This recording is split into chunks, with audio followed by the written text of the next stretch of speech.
Hi, I'm Billy Fallon. For the last 11 years, I've been teaching communication to students in San Diego.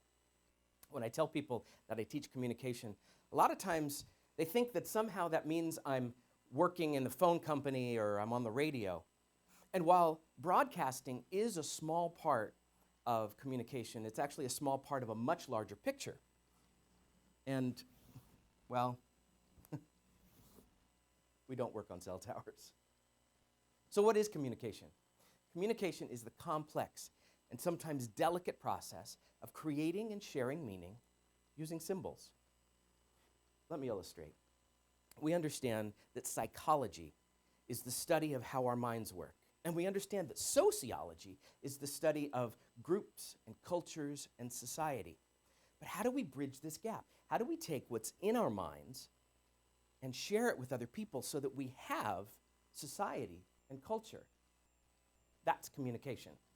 Whether it's one-to-one or one-to-many, it's using our verbal and nonverbal communication, our verbal and nonverbal behaviors to share understanding.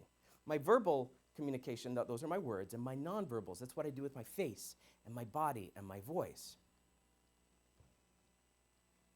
It's all about establishing and maintaining relationships. Communication is about establishing and maintaining relationships. My value as a professor, my value as a friend, my value as a husband or a father is all dependent upon my ability to communicate. So students who study communication have an opportunity to improve their professional, their social, and their romantic relationships. Now that sounds easy, doesn't it? But communication is a lot like the game of golf. It's easy to understand. It's hard to do. So if you didn't study communication, I've created a one-day, intense, hands-on workshop to allow you to focus on the essentials of establishing and maintaining relationships. I call it the Communication Survival Kit. Now, in this Communication Survival Kit, you're going to learn what communication is and what communication isn't. There are several myths about communication, and we're going to start at the beginning by dispelling those. In order to establish relationships, we need to engage in conversation. And we need to engage in meaningful conversation. Now, small talk has its place, and it serves a purpose. But if we think of meaningful conversations as the food of a relationship, I like analogies. If we feed our relationships a steady diet of small talk, they're not going to grow, and eventually they'll die. You'll learn how to initiate meaningful conversations. But these conversations aren't just about talking. We need to be able to listen. In order to share understanding, we need to be able to receive information. Stephen Covey's 7 Habits of Highly Effective People.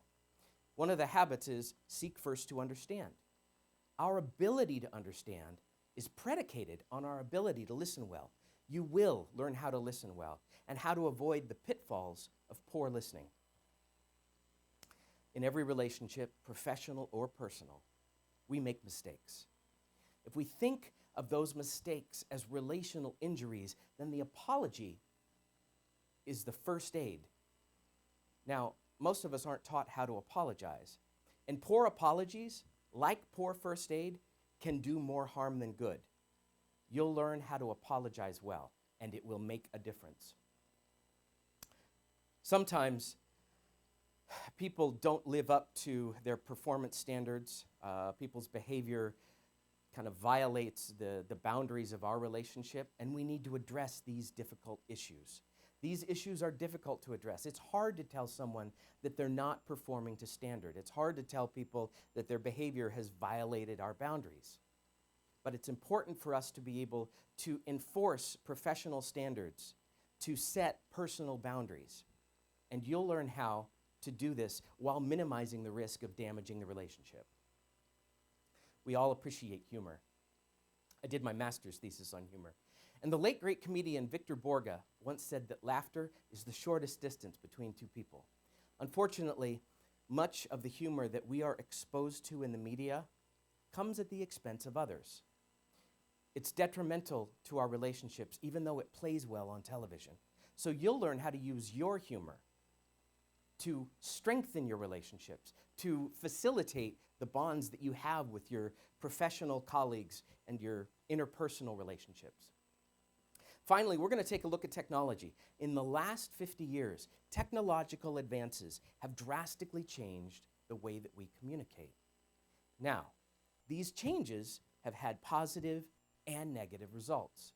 So you're going to learn how to use technology to strengthen your relationships with people and not let it get in the way, to stay away from some of the negative results that communication has suffered as a result of as a result of technology.